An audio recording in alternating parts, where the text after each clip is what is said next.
Our opening words this morning are from W.E.B. Du Bois.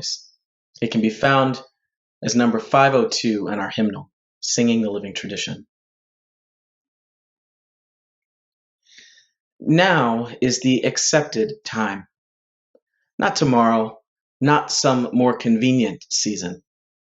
It is today that our best work can be done, and not some future day or future year. It is today that we fit ourselves for the greater usefulness of tomorrow. Today is the seed time. Now are the hours of work, and tomorrow comes the harvest and the playtime. May it be so.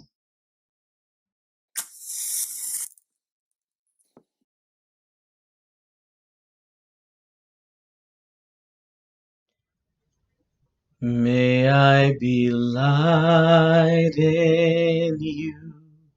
May you be light in me. Into our hearts, into our souls, let love abide. May I be love in you. May you be love in me.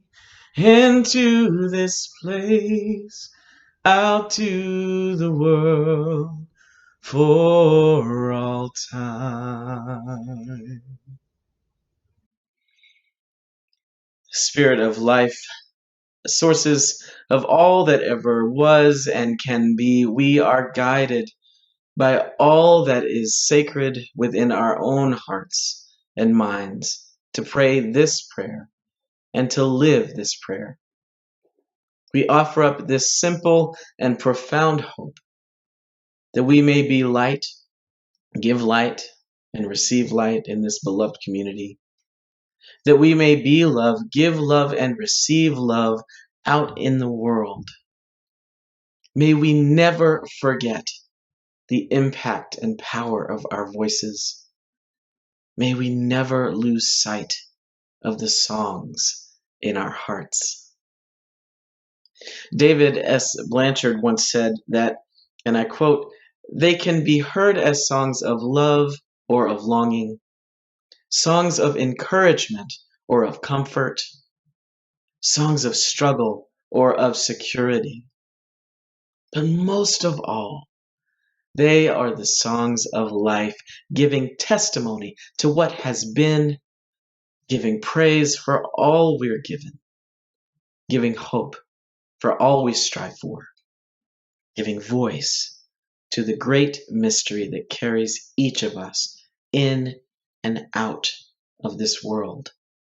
Unquote. Today, we hear those songs in all the ways we are learning and growing as a community. We hear them as little ones become young ones. We hear them as loved ones pass from this life into the unknown. And we hear them in the silences, a deep awareness that there are those among us as yet unheard and unaccounted for. May we never forget the impact and power of our voices. May we never lose sight of the songs in our hearts. Amen. Ashe, and blessed be.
Spirit of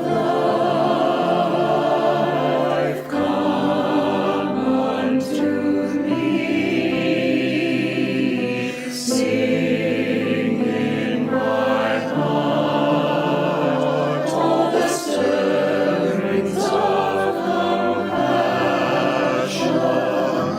rolling, rolling, and rising, rising,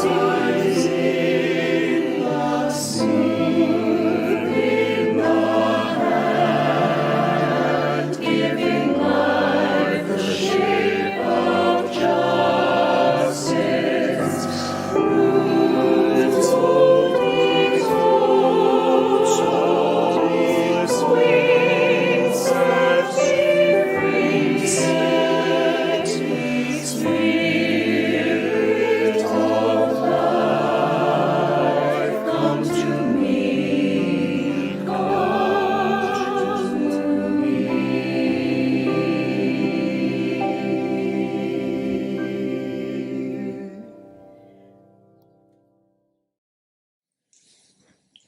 Good morning. My name is Dale Skaggs, and I'm happy to serve as worship associate this morning. Our reading this morning comes from Alice Walker's book, We Are the Ones We Have Been Waiting For, Inner Light in a Time of Darkness. She was quoting the elders of the Hopi Nation of Araibo, Arizona, when she wrote this. We have been telling the people that this is the 11th hour. Now we must go back and tell the people that this is the hour, and there are things to be considered. Where are you living? What are you doing? Are you in right relation? Where is your water? Know your garden. It is the time to speak your truth. Create your community. Be good to each other. And do not look outside yourself for the leader. This could be a good time. There is a river flowing now very fast. It is so great and swift that there are those who will be afraid. They will try to hold on to the shore. They will feel they are being torn apart, and they will suffer greatly. Know the river has its destination. The elders say we must let go of the shore and push off and into the river. Keep our eyes open and our head above the water. See who is in there with you and celebrate. At this time in history, we are to take nothing personally, least of all ourselves. For the moment that we do, our spiritual growth and journey comes to a halt. The time of the lone wolf is over. Gather yourselves, banish the word struggle from your attitude and your vocabulary. All that you do now must be done in a sacred manner and in celebration. We are the ones we have been waiting for.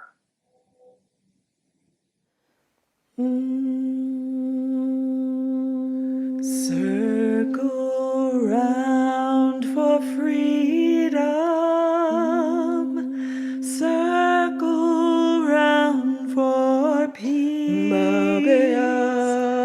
for all of us in prison. Circle for release. Oh, circle for the planet. Circle for each soul. For the children of our children. Keep the circle whole. Circle round for justice.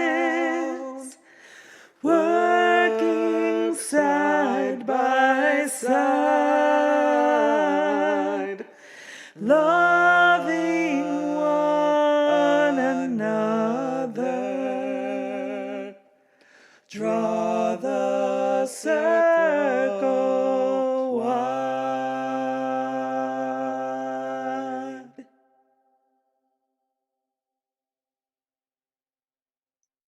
Good morning.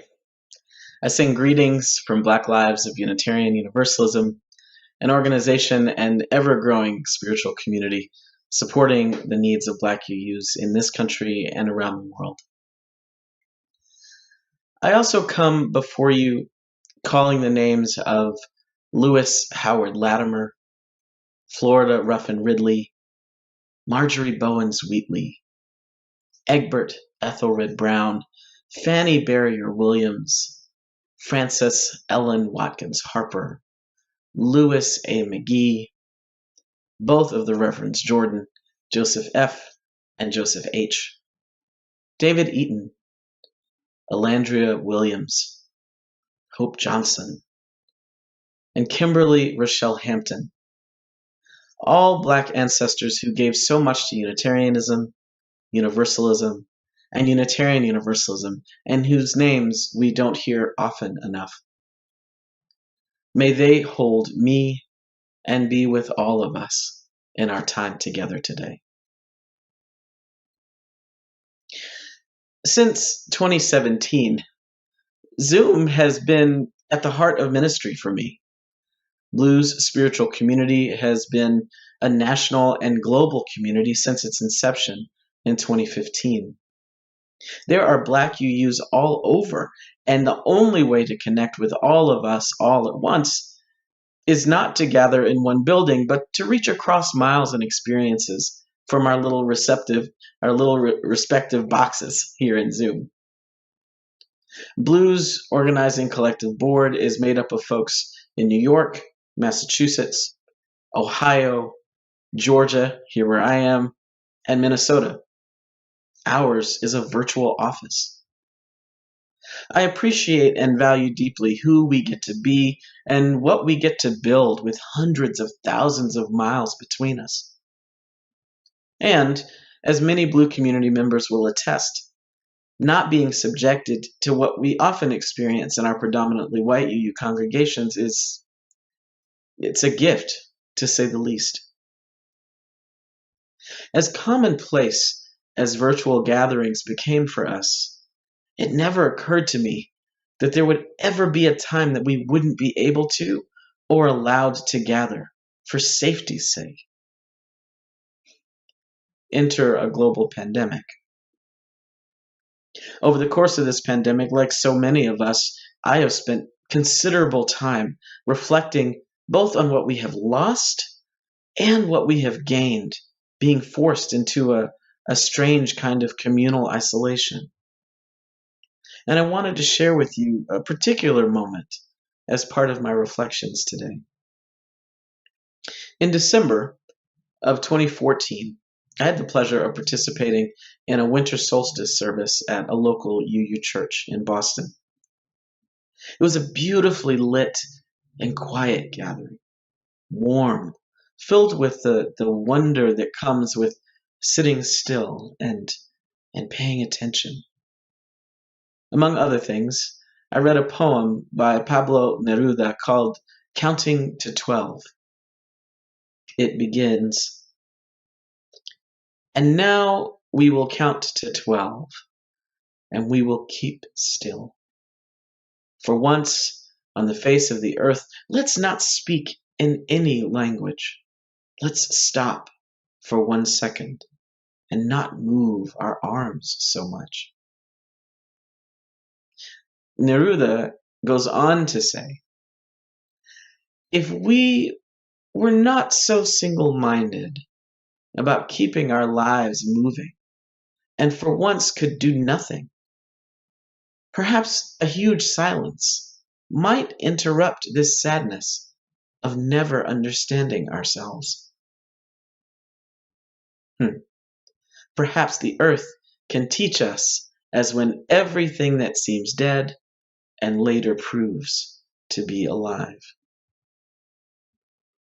Now, as I understood it then, the charge that we were invited into by Neruda's words seemed clear enough. Slow down. Take in your surroundings and see what you find when you're not so busy trying to figure it all out. Clear enough, yes. But I found out within minutes of the service's conclusion just how not so simple that charge can really be, and just how much struggle there is.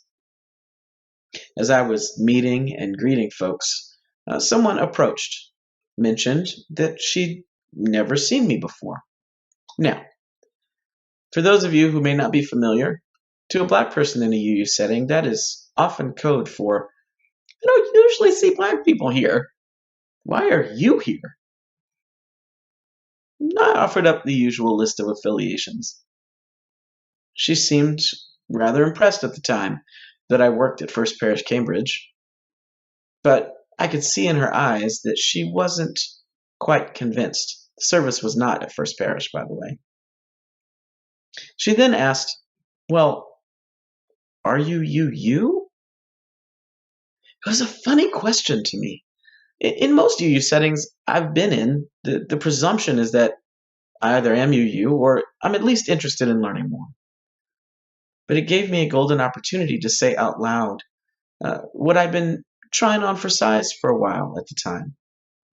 I identified myself to her as a UU Christian. She chuckled, ever so delicately, brushed off the notion with a wave of her hand, and she walked away from me without saying another word. Not so simple, indeed. In the opening pages of the UUA Commission on Appraisal's study, Engaging Our Theological Diversity, we find these words, and I quote, "What is indeed at the center of our faith? What is it that holds us together? To refuse the challenge and the opportunity afforded by the question, is there a unity in our theological diversity, is to back away from one of the most important issues affecting the UU faith today." Unquote. You see, the promise of that moment after the service was that we had this incredible opportunity to slow down and not just see each other, but be seen by one another. I might have learned more about the core of her connection to the world, and perhaps even to that which is otherworldly. She might have learned more about my connection to spirit and this deep, deep connection and recognition I have of divine presence that exists well beyond both my own understanding or any desire to know. There was richness and abundance in the possibilities of what we could have learned from one another in our faith that evening. But that opportunity was missed. And while I feel confident that she continued to be a part of that community unscathed, I never attended another service there, even though there were people there in leadership I loved and respected. The pain of that deeply impersonal, in-person encounter, along with all the others before and since, left me at the time craving a Zoom room so that I could attend without also having to attend to other people's misgivings about who they believe I am. During that year's National Prayer Breakfast, then President Barack Obama said that, and I quote, "Each of us has a role in fulfilling our common greater purpose, not merely to seek high position, but to plumb greater depths so that we may find the strength to love more fully. And this is perhaps our greatest challenge," he went on to say, "to see our own reflection in each other, to be our kindred's keepers, and to keep faith with one another. And the only way to make that work," he said, "is to make that our work together." Unquote.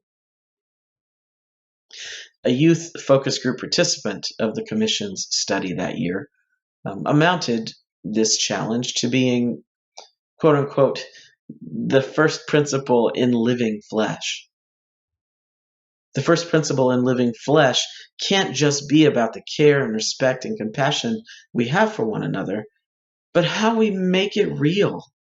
How someone brand new and someone more seasoned, with all of their available senses, will experience what they each care about, respect, and have compassion for. So then it matters, right? That we have a deeper understanding of what we all care about, what we each respect, and what we each have compassion for in the spaces that we find ourselves. What's your spiritual journey? Does a word like spiritual even resonate with you? If so, why is that? If not, why not?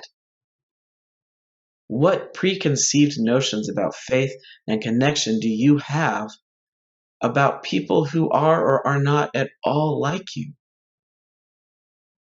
I've been thinking a lot lately about how we can become better stewards of this abundance of expression and experience of our journeys. How to be truly unified as a people, both in spite of and because of our diverse spiritual paths and worldviews. I see the significance and power of deep work on the streets all the time, and not nearly enough within the walls of the congregation. The Commission referred to the challenge as a fear that if we start to talk about our beliefs, we may discover we are totally incompatible with one another, and our congregations will fall apart. Theological differences among UUs, while acknowledged at a superficial level, are often not discussed and examined with openness, care, and intentionality, seeing those differences as a threat rather than a source of enrichment for our communities. And sometimes those differences, all the ways we show up theologically and all our various worldviews as UUs, are even brought to bear on how we're thinking and talking about what it means for folks unlike ourselves to have a more prominent place and voice in our communities. Even though we are communities grounded in covenant, it is astonishing sometimes just how dogmatic we can become in our thinking about who belongs and who doesn't, and why. The Commission on Appraisals report was published in May of 2005, but it is still relevant today because there is still so much work to be done.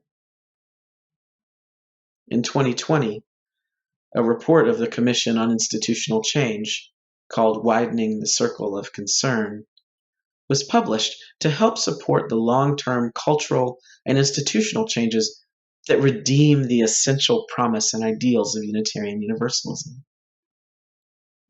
Within the pages of that report lives a kind of clarion call for our congregants and member congregations to be mindful of both the joys and pitfalls of one, a freedom of belief, and two, how we are orienting ourselves as whole communities toward or away from ideas of inclusion, interdependence, and justice that live and breathe in the confines of a congregation just as much as they do out in the wider world.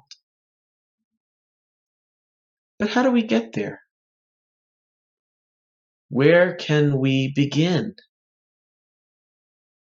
Well, there are a few things we can consider.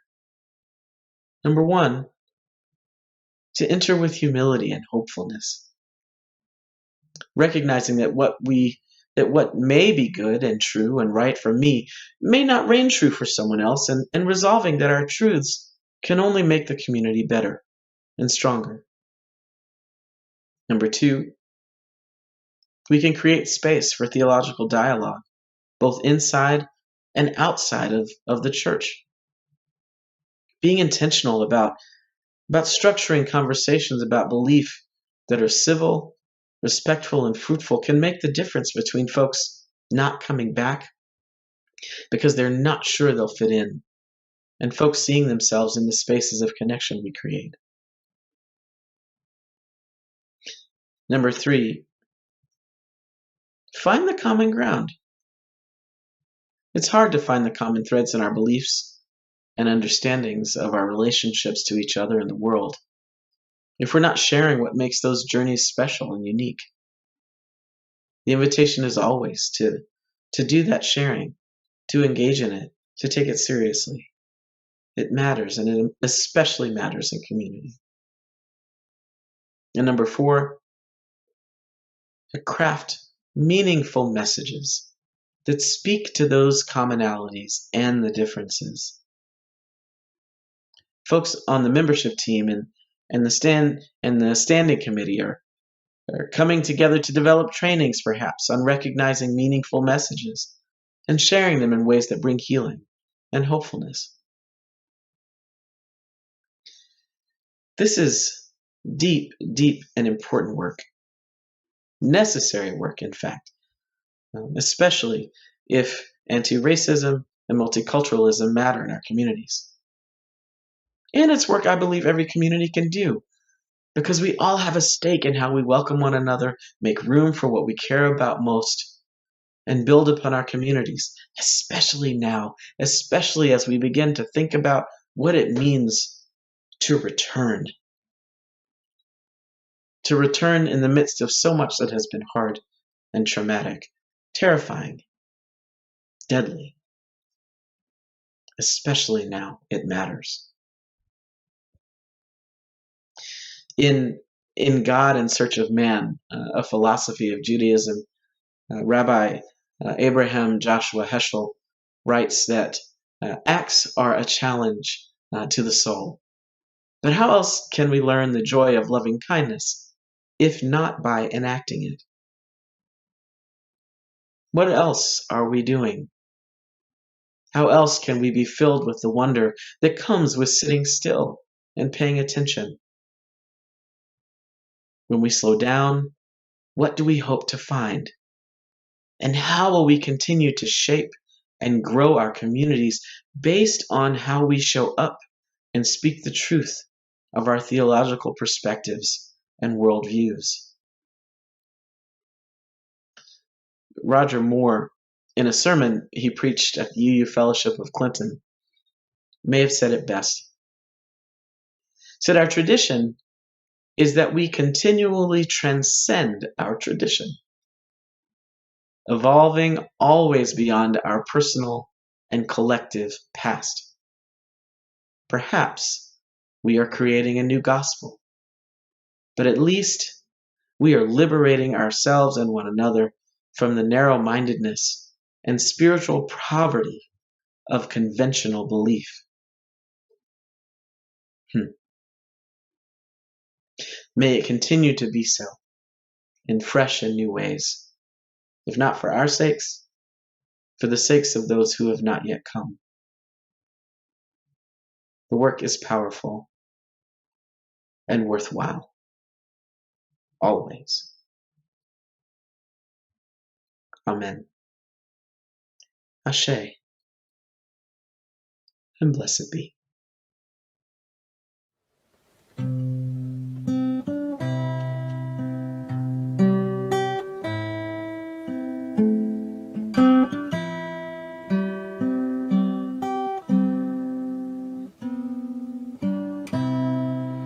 I want to know you. Everyone knows you're the one with the smile. I want to grow to show you that I can smile too. And although some fear you, I'm going to run to be right where you are. And one day I'll be so close, I reach out and touch them all. 'Cause the truth is plain as the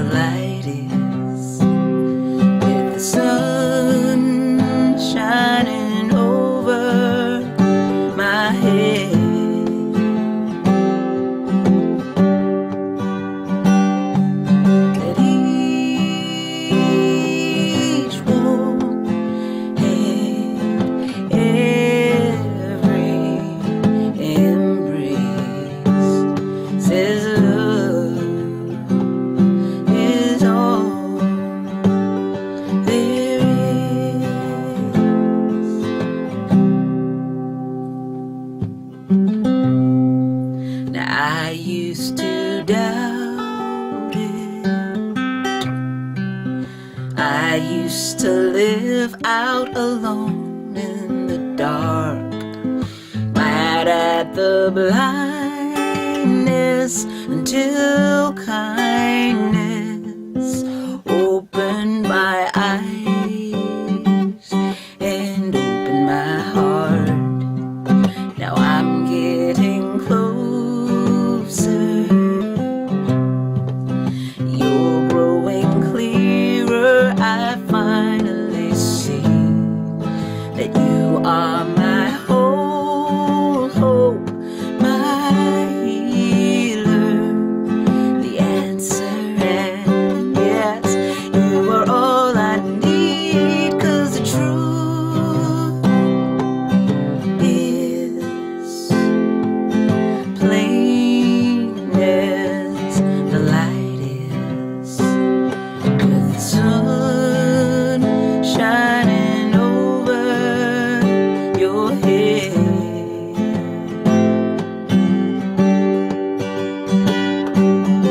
Each moon smile, every embrace says love is all there is. Now I want to live, and I want to give. I want to learn just what this is, this flame in my heart. Some call it soul, but it's just a spark, and love is the whole fire, and the truth is plain as the light is, with the sun shining over our heads.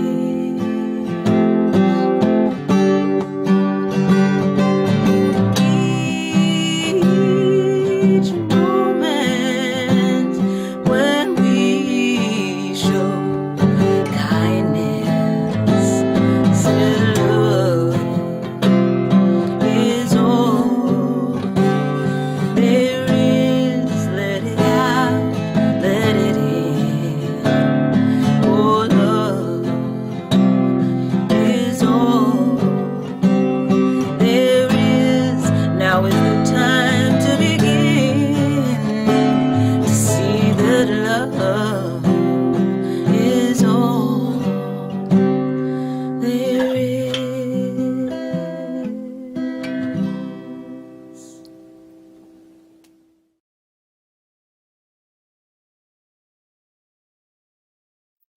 Thank you all so much for your generosity.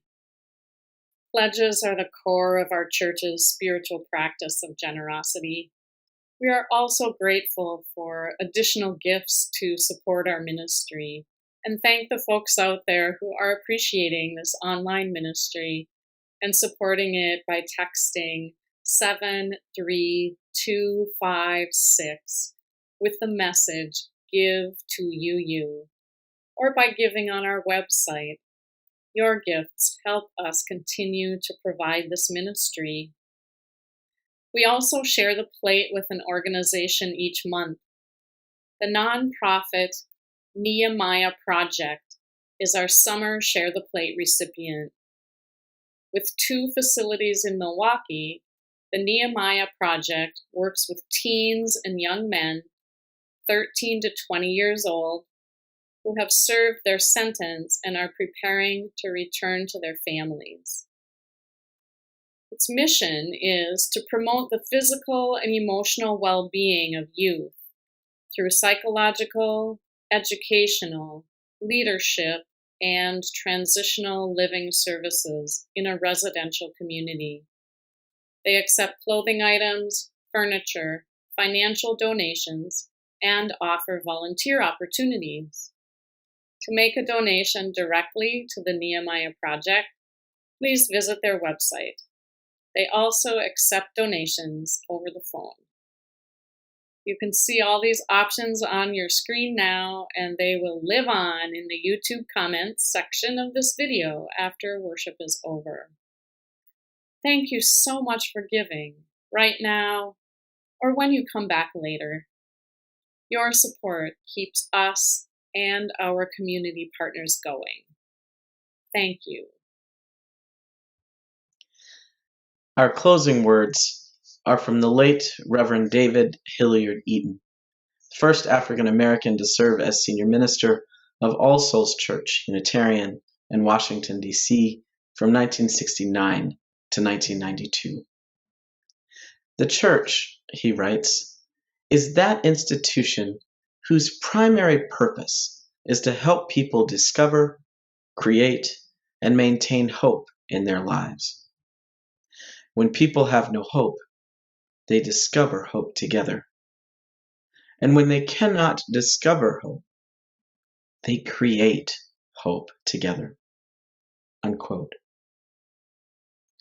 May this be a season of deep discovering and intentional creating with one another, not just because it is the right and best thing to do, but because our Unitarian Universalism calls each of us into a space to renew and be made new by the love of all the people whose lives can and will be saved by our faith.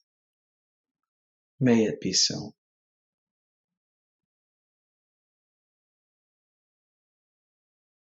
We are going, heaven knows where we are going.